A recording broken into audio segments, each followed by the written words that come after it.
اچھا جی، بسم اللہ الرحمن الرحیم۔ پچھلے لیکچر میں اگر آپ کو یاد ہو تو ہم گفتگو کر رہے تھے وحدت الوجود اور وحدت الشہود کے بارے میں، اور وحدت الوجود اور وحدت الشہود دونوں بہت اہم چیزیں ہیں۔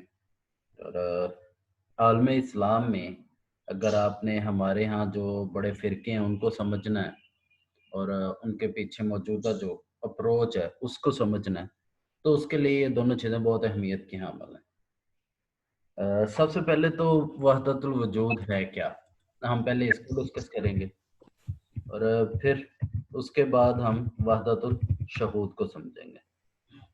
اچھا، وحدت الوجود بظاہر ایک سمپل سا لفظ ہے، اس کے بارے میں آپ سے رائے مانگی تھی، آپ سے پوچھا تھا، آپ لوگوں نے جواب دینے کی کوشش کی، اس کے بارے میں رائے دی، تو وہ ساری رائے ساری باتیں اپنی جگہ، لیکن اس سے مراد کیا ہے در حقیقت؟ یہ ایک فلسفی ہے اور پورا فلسفہ ہے، اور فلسفہ یہ ایسا ہے جو کہ ہمارے ہاں عالم اسلام میں ایک صوفی گزرے ہیں بہت بڑے، انہوں نے یہ فلسفہ پیش کیا تھا۔ ان کا اسم گرامی شیخ اکبر محی الدین ابن عربی رحمۃ اللہ علیہ، یہ اندلس کہہ لیں یا اندلس کہہ لیں، اندلس کے رہنے والے تھے اور وہیں پر پروان چڑھے ہیں۔ اور اگر آپ کو یاد ہو تو میں نے آپ کو ایک ڈرامہ ریکمینڈ کیا تھا ارطغرل دیکھنے کے لیے، جی سر، اس میں اس کا ذکر ہے۔ اور اس میں جو ارطغرل کی تربیت ہے یا اس کو آگے بڑھا رہے ہیں اس میں بھی ابن عربی رحمۃ اللہ علیہ کا کردار نظر آتا ہے۔ تو یہ انہوں نے تھیوری کیا پیش کی تھی؟ دراصل ہمارا آج کا موضوع وہ ہے، ان کا علمی معیار، ان کا علمی مقام، اس میں تو کوئی شک نہیں ہے، بلا شبہ وہ بہت بڑے مقام پہ تھے۔ ان کو ابن عربی اس وجہ سے کہا جاتا ہے کہ ابن عربی جو لفظ کا لٹرل میننگ ہے لغوی معنی وہ تو یہ ہے کہ عربی کا بیٹا۔ تو آپ کی عربی زبان اتنی بہترین اور اتنی اعلیٰ تھی اور اتنی فصیح عربی آپ بولتے تھے اور اتنا عبور تھا کہ اس وجہ سے آپ کو یہ ٹائٹل دیا گیا۔ اچھا، اب یہ اہم چیز یہ ہے کہ وحدت الوجود ہے کیا؟ اس کے لیے آپ لوگوں نے ایک آدمی ہے، وہ نام سنا ہوگا، منصور حلاج، انہوں نے ایک نعرہ لگایا تھا ان الحق، یہ سنا ہوگا، سنا یہ نعرہ؟ یس جی سر۔ ان الحق کا مطلب ہے میں ہی حق ہوں۔ اب حق سے کیا مراد ہے؟ حق ہم کہتے ہیں اللہ رب العزت کو، لیکن اس کو بھی چھوڑ کے آسان الفاظ میں اگر اسے سمجھنے کی کوشش کریں تو ہم چند لائنیں لکھتے ہیں تو اس کے ذریعے نتیجہ نکل آئے گا۔ مثال کے طور پہ اگر میں یہ کہتا ہوں کہ جو انسان ہے، جو بھی جاندار ہے، اس کو خوراک کی ضرورت پڑتی ہے، یہ ایک لائن ہوگی۔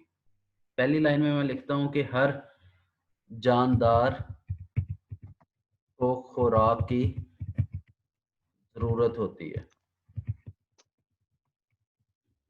دوسری لائن میں لکھتا ہوں انسان ایک جاندار ہے۔ تو ان دونوں کو ملا کے نتیجہ کیا نکلے گا؟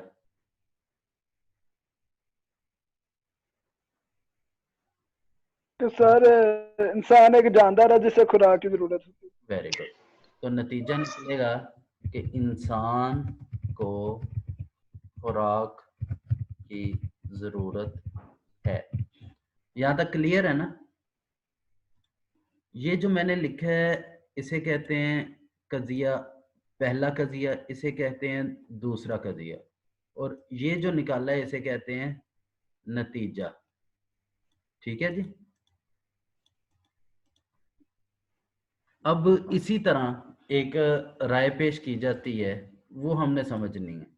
اب وہ رائے کیا ہے؟ وہ رائے اس طرح ہے کہ اللہ کیا ہے بھائی؟ ایک واحد ہے، نور السما واتی والارض، کہ اللہ زمین و آسمان کا نور ہے۔ ٹھیک ہے جی؟ العلم نور، اور علم کیا ہے؟ نور ہے. اور انسان عالم. لیں جی، اب جس طرح یہ ایک دو ملا کے نتیجہ نکال لیا ہے، اسی طرح یہ بنائیں. اس میں کیا بنے گا نتیجہ؟ یہ کیا اب سامنے آیا آپ کے؟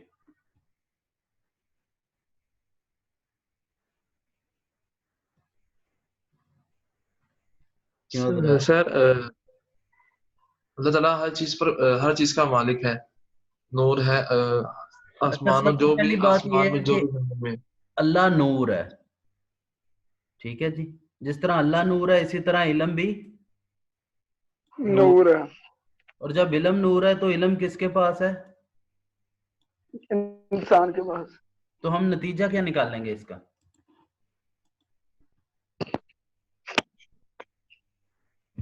مین کے اللہ بھی نور ہے، اللہ بھی نور ہے اور انسان بھی نور ہے، پھر اس کا مطلب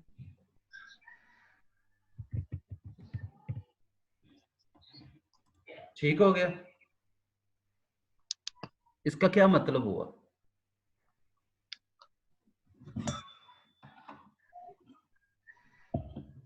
اللہ تعالیٰ آسمانوں اور زمین کا دونوں کا نور رکھتا ہے، اور جو انسان ہے اس کے پاس بھی نور ہے، علم کا نور ہے. ٹھیک. سر مینٹو سے یہ کہہ سکتے ہیں کہ اللہ زمین و آسمان کا نور رکھتا ہے، اور ہم سب اللہ تعالیٰ کی مخلوق اللہ تعالیٰ نے پیدا کیا ہے، تو وہ انہوں نے اپنا نور انسانوں میں بھی مین کے ڈالا ہے، انسانوں کے اندر بھی اپنے نور کو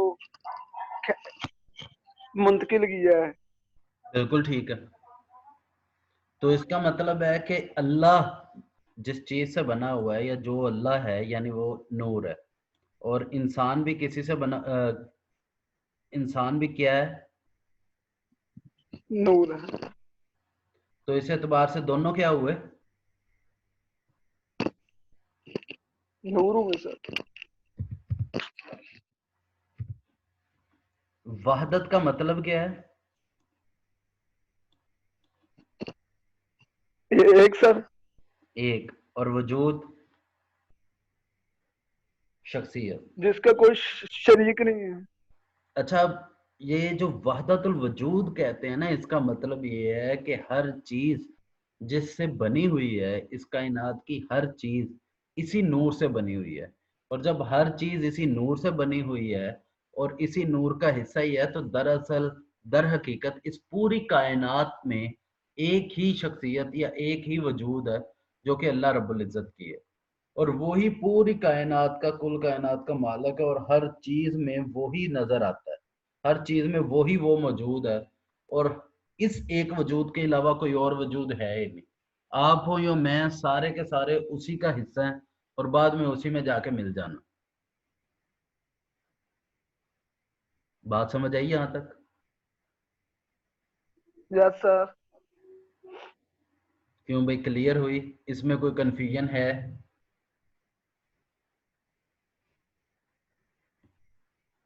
اب آمن ناز سے سر پوچھ رہا ہوں. علم ایک نور ہے اور انسان ایک عالم ہے. ہاں جی. تو سر اس کا علم ایک نور ہے، انسان علم رکھتا ہے. تو جو آپ بات کر رہے ہیں کہ انسان بھی ایک نور ہے اور اللہ تعالیٰ بھی ایک نور ہے، تو دونوں آپس میں جا انسان جب فنا ہوتا ہے یا اس کو موت آتی ہے تو وہ اپنے حقیقی خدا سے جا کے مل جاتا ہے. تو سر یہ جو نور کی بات ہے، اللہ نور السماوات وما فی الارض، تو اللہ تعالیٰ نے کہا کہ میں نور ہوں، اور یہ تو آیت ہے.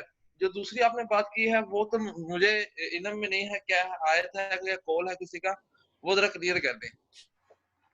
دوسری کون سی؟ العلم نورون والی؟ جی جی جی سر. العلم نورن، یہ بھی میرے خیال میں حدیث مبارکہ ہے، اور اس میں تو کوئی رائے ہی نہیں ہے، کوئی شک ہی نہیں ہے. علم تو نور ہے نا، نور رہنمائی کرتا ہے، اور علم بھی انسان کی رہنمائی کرتا ہے.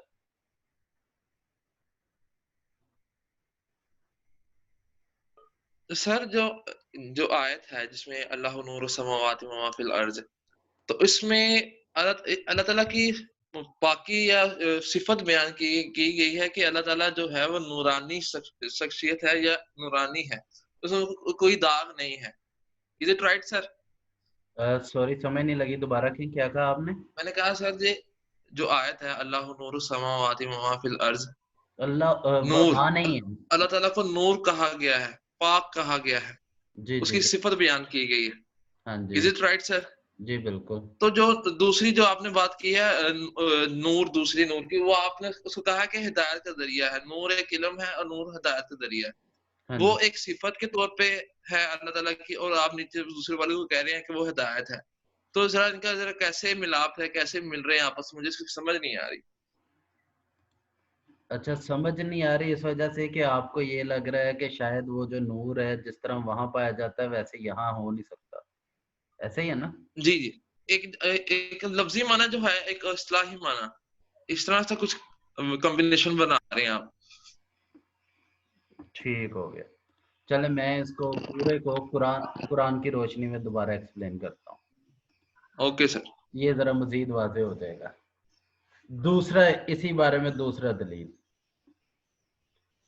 اچھا جی, جب قرآن مجید سے پوچھا جائے, اچھا سب سے پہلے انسان یہ ہے کیا؟ یہ مجموعہ ہے دو چیزوں کا, نمبر ایک جسم اور نمبر دو روح. روح. اب روح. سوال پیدا ہوتا ہے کہ روح کیا ہے؟ تو قرآن اس کا جواب دیتا ہے کہ کل روح ہوا امرو ربی. امرو ربی کا مطلب ہے میرے رب کا حکم. ٹھیک ہے جی. اب میرے رب کا حکم کیا ہے, اس کو ایکسپلین کرنا ہے, اس کو سمجھنا ہے. اچھا آپ کیا کریں, اللہ رب العزت جب بھی کسی چیز کو تخلیق کرتا ہے تو کیسے کرتا ہے؟ کیوں بھئی یہ تو آپ سب کے علم میں ہے. جی سر, پہلے اللہ پاک کو نہیں خاکہ کہتے بنتا ہے, ہیں. پھر اس میں روح پھونکی جاتی ہے. یہ تو انسان کے ساتھ ہوا تھا, جب کسی اور چیز کو تخلیق کرنا ہوتا ہے تو کیسے کرتا ہے اللہ؟ کن فیکون. کن فیکون. کن. کن ہو جا. اچھا اب آپ ایک چھوٹا سا ایکسپیریمنٹ کریں. آپ یہ کریں کہ اپنے منہ کے آگے ہاتھ رکھیں اور ہاتھ رکھ کے لفظ کن کہیں اور دیکھیں کہ آپ کے ہاتھ کو کیا محسوس ہوتا ہے, پھر وہ مجھے بتائیں.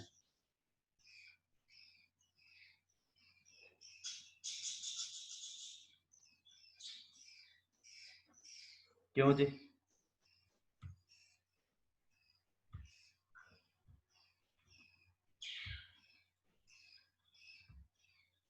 سر نارملی جیسے کہ بولتے ہیں ہاتھ آگے رکھ کے. تو ہاتھ کو کوئی ہوا, کوئی تپش, کوئی چیز محسوس ہوئی؟ ہوا, جی جی سر, ہوا ہوئی محسوس. اور وہ ہوا جو آپ کے ہوا, منہ سے نکلتی ہے جو آپ کے ہاتھ کو لگی ہے, ایسے ہی ہے؟ جی جی سر. یعنی وہ ہوا تھوڑی دیر پہلے آپ کے جسم کا حصہ ہوتا ہے اور تھوڑی دیر بعد وہ باہر نکلتی ہے اور ہوا میں تحلیل ہو جاتی ہے, ایسے ہی ہے؟ جی سر. اچھا اب وہ کل روح ہوا امر ربی, میرے رب کا حکم ہے, ایک چیز. اب اسی طرح کا دوسرا یا دوسری بات جو کہ اسی چیز کی تصدیق کرنے والی ہے, وہ کیا ہے؟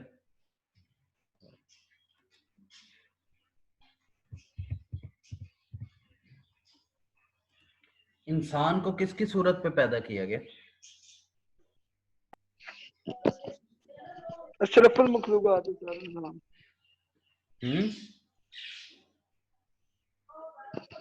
سارے انسان اشرف المخلوقات کے طور پر پیدا کیا اللہ تعالیٰ نے. اشرف المخلوقات کے طور پہ تو پیدا کیا ہے. یہ سدیم جٹ صاحب کیا کہنا چاہ رہے ہیں؟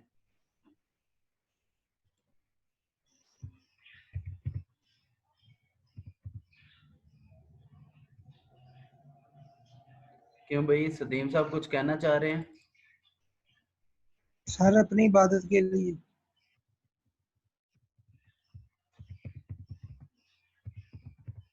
نہیں, کس مقصد کے لیے نہیں,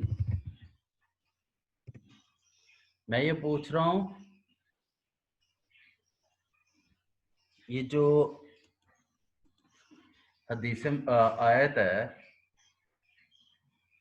ذرا 1 منٹ قرآن مجید سے وہ آیت نکال لوں تاکہ وہ بعد میں کنفیوژن نہ ہو. یہ آیت حدیث دیکھ لوں. اچھا جی، یہ بڑی مشہور حدیث مبارک ہے، وہ میں کاپی کر رہا ہوں، اور یہ بخاری شریف کی حدیث ہے، صرف اس لیے کہ تاکہ آپ کو کنفیوژن نہ ہو، بات سمجھ میں آ جائے کہ یہ لوگ کہنا کیا چاہ رہے ہیں یا ان کی رائے کیا ہے. لیں جی، یہ سمجھ آ رہی کیا لکھا ہوا؟ جی سر. خلق اللہ آدم علی صورت کی، اللہ رب العزت نے آدم کو اپنی صورت پر پیدا کیا. یہ بات سمجھ آئی؟ جی سر. جی کیا مراد ہے؟ سر، اس سے مراد ہے کہ اللہ رب العزت نے انسان کو اپنا خلیفہ بنایا اور اپنی تمام تر جو خوبیاں ان میں سے کچھ چند خوبیاں نوازی ہیں. اچھا، یہ ہم اس کو بعد میں ایکسپلین کرتے ہیں. جی سر، ہم خلیفہ اللہ تعالیٰ کا، تو اللہ تعالیٰ نے جو ہے وہ اپنی ساخت کے اوپر شاید بنایا ہے. ٹھیک ہے. اب مسئلہ وہی ہے کہ یہاں پیچھے ایک سوال پیدا ہوتا ہے اور اس سوال کے جواب میں یہ ساری بات سامنے آتی ہے یا یہ ساری تھیوری سامنے آتی ہے جسے ہم وحدت الوجود کہتے ہیں. وہ سوال کیا ہے کہ اللہ رب العزت نے جب انسان کو تخلیق فرمایا تو اس کے لیے پھر مٹیریل یا مادہ کیا استعمال کیا، یا اللہ رب العزت نے بغیر مادے کے تخلیق فرمایا. اب اللہ رب العزت اس قابل ہے اور یہ طاقت رکھتا ہے کہ ہر چیز کو بغیر کسی مادے یا مٹیریل کے پیدا کرے، لیکن اس کائنات کو اسباب کے تابع کرنے کے لیے انسان کو بھی ایک پورے سیکوینس میں اسباب کے تابع کرتے ہوئے پیدا فرمایا، اور پھر پیدائش کی مکمل تفصیل اور وجوہات بھی دیں تاکہ انسان کو یہ سمجھ آ سکے کہ یہ کائنات اسباب کے ساتھ یا وجوہات کے ساتھ جڑی ہوئی کیوں ہے. اچھا، اور دوسری بات یا سب سے اہم بات یہ بھی ذہن میں رکھنی ہے کہ یہ جو نظریہ ہے نا، یہ ایک گروہ کا ہے، تو ہمارے لیے یہ فرض یا ضروری نہیں ہے کہ ہم اسے مانیں. میں صرف اسے سمجھانے کی کوشش کر رہا ہوں کہ یہ نظریہ ہے کیا. ٹھیک ہے. اچھا، پھر ہمارا یا میجورٹی کا پوائنٹ آف ویو کیا ہے یہ بعد میں بات کریں گے. ابھی میں صرف اس نظریے یا اس کنسیپٹ یا اس تصور کو بتا رہا ہوں. اب یہ وحدت الوجود جو سامنے آتا ہے اس کے پیچھے یہ سوال ہے کہ وہ مٹیریل کیا ہے، وہ مادہ کیا ہے. تو اس کا جواب دیتے ہیں کہ اللہ رب العزت نے سب سے پہلے نور محمدی تخلیق فرمایا، نبی اکرم صلی اللہ علیہ وسلم، اور پھر اس کے بعد یہ جو نوری مخلوق ہے فرشتے وہ تخلیق فرمائے، عرش تخلیق فرمایا، اور پھر اس کے بعد یہ کائنات تخلیق فرمائی، اور اس کائنات میں پھر جنات اور دوسری مخلوقات تخلیق فرمائی، اور پھر آخر میں انسان تخلیق فرمایا. اور انسان یعنی آدم کو تخلیق فرمایا اور تخلیق فرما کے جنت میں بھیج دیا گیا. جنت میں رہنے کے بعد پھر وہ وہاں سے نکلا، یعنی جو پوری سٹوری ہمارے سامنے آتی ہے. تو اس میں جو کہتے ہیں کہ بنیادی طور پر یہاں پہ میٹیریل کون سا استعمال ہوا ہے، میٹیریل وہی ہے اس سب کے لیے یا ان سب چیزوں کے لیے جو کہ پہلے سے لکھا ہوا ہے، اور وہ کیا ہے؟ وہ ہے نور. یہ بات سمجھ آئی؟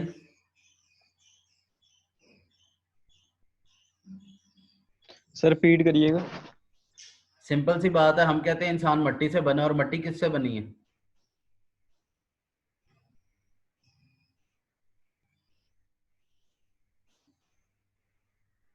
کیوں بھائی؟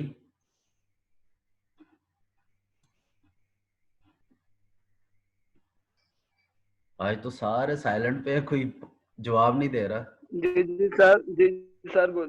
میں پوچھ رہا ہوں کہ انسان مٹی سے بنا، اور مٹی کس چیز سے بنی ہے؟ سر مٹی کو بھی اللہ نے بنایا ہے. کس چیز سے؟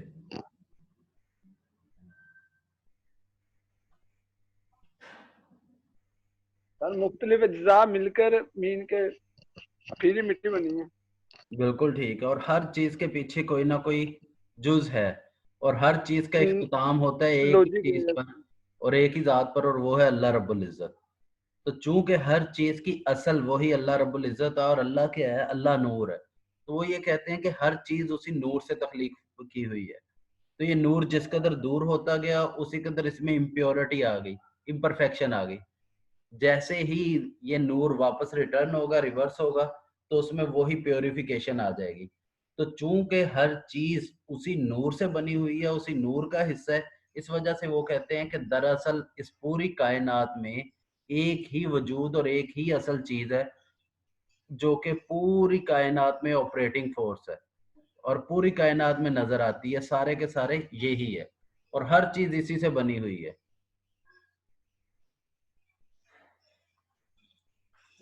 یہ بات سمجھ آ گئی؟ جی سر. چلیں یہ اتنے کا کافی ہے، اس میں زیادہ زور ڈالیں گے تو پریشان بھی ہو سکتے ہیں. اب اس کے بعد ہم دوسرے تصور کو جو کہ اسی کے ساتھ جڑا ہوا ہے یا اسی کے مقابلے میں ہے، وہ ہے وحدت الشہود. اچھا، یہ وحدت الوجود کا تصور میں نے آپ کو بتایا کہ شیخ اکبر محی الدین ابن عربی رحمۃ اللہ علیہ نے دیا، اور یہ دوسرا تصور ہے وحدت الشہود. یہ تصور دیا شیخ احمد سرہندی رحمۃ اللہ علیہ، جنہیں ہم مجدد الفسانی کے نام سے جانتے ہیں. یہ آپ کو بڑی آسانی سے سمجھ آ جائے گا، ٹھیک ہے، کیونکہ اکثریت کی رائے ہمارے ہاں یہی ہے. مجدد الفسانی رحمۃ اللہ علیہ کیا کہتے ہیں؟ وہ سمپل سی بات کرتے ہیں کہ اس کائنات میں جو کچھ بھی ہمیں نظر آ رہا ہے وہ سارا کا سارا کیا ہے؟ دراصل شہود ہے. شہود کسے کہتے ہیں؟ وہ ہے شہادت سے. شہادت یعنی گواہی. Very good. یعنی اس کائنات میں موجود ہر چیز گواہی دیتی ہے کس چیز کی؟ ایک وجود کی. اور یہ جو ایک وجود ہے یہ کون سا ہے؟ یہ سب سے اہم چیز ہے. اللہ تعالیٰ. Very good. یہ ہے اللہ رب العزت. تو یہ تصور یا یہ کانسیپٹ یا جو یہ تھیوری ہے وہ یہ کہتا ہے کہ ہر چیز جو ہے اصل میں اس کائنات کی وہ بنیادی طور پر کیا ہے؟ گواہی ہے. گواہی یعنی شہادت، شہادت یعنی شہود، اور شہادت یا گواہی کس چیز کی؟ وہ ہے اللہ رب العزت کی. یعنی جب بھی کسی بھی چیز کو دیکھتے ہیں تو دیکھ کے اس کے بنانے والے کی طرف ذہن جاتا ہے. تو اس کائنات میں موجود ہر چیز گواہی دیتی ہے، وہ شہادت دیتی ہے کس چیز کی؟ ایک وجود کی، جو کہ اس پوری کائنات کے پیچھے کار فرمایا اور اصل طاقت اور قوت ہے. یہ بات سمجھ آ گئی؟ جی سر. اور اس میں میرے خیال میں کوئی اتنی کنفیوژن والی بات نہیں ہے. نو جی. سر. اچھا، اب تھوڑا سا پیچھے جاتے ہیں. جو وحدت الوجود والے ہیں وہ یہ کہتے ہیں کہ کائنات جس میٹیریل یا مادے سے بنی وہ نور ہے، اور انسان بھی اسی نور سے بنا. اب وہ انسان مسلمان ہو یا غیر مسلم، سارے کے سارے اسی نور سے بنے ہیں. اور جب سارے اسی نور سے بنے ہیں تو اس اعتبار سے سارے اسی وجود کا حصہ ہونے کے یا اسی وجود کے بنائے ہوئے ہونے کے اعتبار سے برابر ہیں. اور جب سارے برابر ہیں تو سبھی کا مقصد ایک ہی ہے کہ اس کی طرف رجوع کرنا، اس کی طرف لوٹنا. تو وہ یہ کہتے ہیں کہ ہر انسان جو کیا کہتے ہیں اسی ایک کی طرف لوٹنا چاہیے. یہ جو وحدت الوجود ہے اسی کی انٹرپریٹیشن کرتے ہوئے، اسی تفصیل بیان کرتے ہوئے جو جلال الدین محمد اکبر ہے اس نے ایک نئے دین کی بنیاد رکھی تھی جسے کہتے ہیں دین الہی. کیوں؟ کیونکہ اس نے کہا تھا کہ اسلام میں بھی یہی بات ہے اور اسلام میں بھی ایسا ہی کیا گیا اور اسلام میں یہی چیز ہے، یہی تصور ہے. تو اس تصور کو رد کرنے کے لیے شیخ احمد سرہندی رحمۃ اللہ علیہ مجدد الفسانی نے یہ تھیوری پیش کی تھی یا یہ فلسفہ پیش کیا تھا جس کو کہا جاتا وحدت الشہود. کہ انہوں نے یہ بتایا تھا مجدد الفسانی نے کہ دراصل ہر چیز یہ نہیں ہے یا وہ سمجھنے میں غلطی لگی ہے انہیں، بلکہ اصل میں یہ ساری کائنات میں جتنی بھی چیزیں ہیں وہ ہے کیا؟ وہ شہادت ہیں، وہ گواہی ہے. وہ شہادت اور گواہی یعنی دراصل ہیں کیا؟ وہ ساری کی ساری نشانیاں ہیں اللہ رب العزت کے وجود کی. تو وہ جو گواہی یا نشانیاں اس کو انہوں نے سمجھنے میں غلطی کی ہے اور سمجھنے کی وجہ سے وہ نتیجہ غلط نکالا انہوں نے. بلکہ در حقیقت ہے کیا یا ہونا کیا چاہیے وہ یہ ہے کہ ساری کی ساری شہادت ہیں، ساری کی ساری گواہی دیتی ہیں، ساری کی ساری نشانیاں ہیں کس چیز کی؟ اسی ایک وجود کی جو کہ اس سب کے پیچھے در حقیقت کار فرما ہے۔ کیوں جی یہ بات سمجھ آئی؟ جی سر سر آپ نے بولا ابھی کہ وحدت الوجود میں کہ تمام مخلوق اللہ تعالیٰ نے پیدا کی ہے، مین کے مسلمان غیر مسلم دوسرے مذہب سے تعلق رکھنے والے بھی۔ جی یہی بولا میں نے۔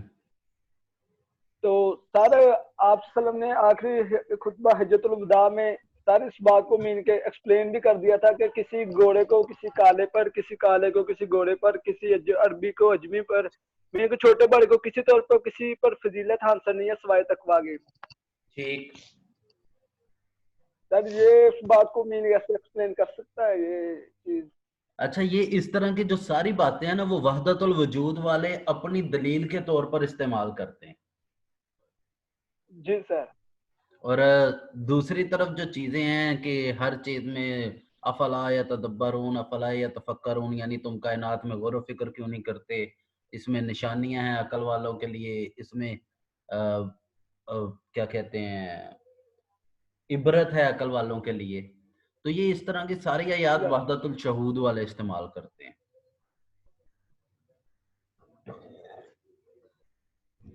اب سر جو وحدت الوجود کا جو جنرل کنسپٹ ہم لیتے ہیں جی وہ ہم سمجھتے ہیں کہ وحدت الوجود اللہ تعالیٰ کی ذات ایک ہے، اس کو ہم جنرل سمجھتے ہیں، یا میرا جو ماننا ہے اس کا یہ ہے۔ لیکن جو آپ سر بتانا چاہ رہے ہیں وہ کہہ رہے ہیں کہ وحدت الوجود میں کہ نور جو ہے وہ انسان میں بھی ہے اور اللہ تعالیٰ میں دونوں میں بھی ہے، تو انسان جو ہے وہ اللہ تعالیٰ کے نور سے بنا ہے اور انسان اللہ تعالیٰ کا خلیفہ ہے۔ مطلب کہ وحدت الوجود والے کہتے ہیں کہ وحدت الشہود کو وہ اتنی صحیح طرح نہیں مانتے۔ اچھا بیٹے، ایک بات تو یہ ہے کہ میں نے خلیفہ والی بات ایکسکیوز می سر، آپ نے انٹرپریٹیشن کی ہے اس کی۔ سر وحدت الشہود یعنی کہ ہر چیز گواہی دیتی ہے اس بات کی کہ صرف بنانے والی ایک اللہ تعالیٰ کی ہی ذات ہے۔ اگر ہماری کسی چیز پر بنانے والے کی نظر جاتی ہے تو وہ صرف اللہ تعالیٰ کی ذات پر جاتی ہے، اس کے سوا کوئی نہیں بنانے والا۔ ٹھیک، اچھا عبد النبیل، جو اصل میں بیٹے میں بات کر رہا ہوں نا، یہ میں بات کر رہا ہوں، آپ جو معنی مراد لیتے ہیں نا وحدت الوجود سے، وہ اس کا لغوی معنی، میں لغوی معنی کی بات نہیں کر رہا، میں بات کر رہا ہوں اس کا تھیوریٹیکل فریم ورک کیا ہے، وہ اس کا تھیوریٹیکل فریم ورک کیا کہتا ہے۔ تو میں نے اس تھیوریٹیکل فریم ورک کو ایکسپلین کرنے کی کوشش کی ہے کہ وحدت الوجود ایک فلسفہ ہے، ایک تھیوریٹیکل فریم ورک ہے، اور وحدت الشہود ایک فلسفہ ہے، وہ ایک تھیوریٹیکل فریم ورک ہے۔ تو دونوں میں الگ الگ ڈفرنس ہے۔ اب وہ ڈفرنس کیا ہے کہ وحدت الوجود والے یہ کہتے ہیں کہ جو ہر چیز ہے اس کے پیچھے ایک ہی وجود نہیں ہے، یعنی اس سے مراد وحدت الوجود سے مراد یہ ہے کہ ہر چیز دراصل ایک ہی میٹیریل سے بنی ہے، اور حقیقت میں یہ سارے کے سارے ایک ہی ہیں، سارے وجود ایک ہی ہیں۔ جبکہ وحدت الشہود والے یہ کہتے ہیں کہ جو سارے کے سارے وجود ہیں یہ گواہی دیتے ہیں اللہ رب العزت کی۔ اب تھوڑی سی بات ذرا واضح ہوئی؟ جی سر، سر اس بات کی تو اللہ تعالیٰ خود قرآن مجید میں فرما رہا ہے کہ قل هو اللہ احد اللہ الصمد، کہ کہہ دیجئے کہ اللہ ایک ہے۔ جی بالکل ایسے ہی ہے۔ تو سر یہ نبیل بھائی سے میں بات مین کے کہنا چاہ رہا ہوں کہ نبیل بھائی پوچھ رہے تھے کہ اللہ پاک نور ہے اور انسان بھی اللہ تعالیٰ نے پیدا کیا ہے اور اس میں بھی نور ہے۔ سر وہ آپ صلی اللہ علیہ وسلم نے فرمایا تھا کہ میں علم کا شہر ہوں اور علی اس کا دروازہ ہے۔ سر یہ آئی تھنک حدیث ہے، آپ صلی اللہ علیہ وسلم کا فرمان ہے۔ جی بالکل۔ اچھا یہ نا اصل میں تھوڑی سی کنفیوژن ہو جاتی ہے اس تصور کو سمجھنے میں، تو یہ کوئی مسئلہ نہیں ہے، یہ ایکچولی ہر کسی کے ساتھ ہوتی ہے۔ جی سر۔ سر دونوں میں صحیح کون سا ہے؟ دونوں میں سے صحیح کون سا ہے؟ جی سر۔ یہ بیٹے ابھی جب ہم آگے پڑھیں گے، یہاں تک آپ کو اگر بات کلیئر ہو گئی ہے تو پھر آگے پڑھیں گے تو بتائیں گے کہ کون سا صحیح ہے اور اس کے نتائج کیا مرتب ہوتے ہیں۔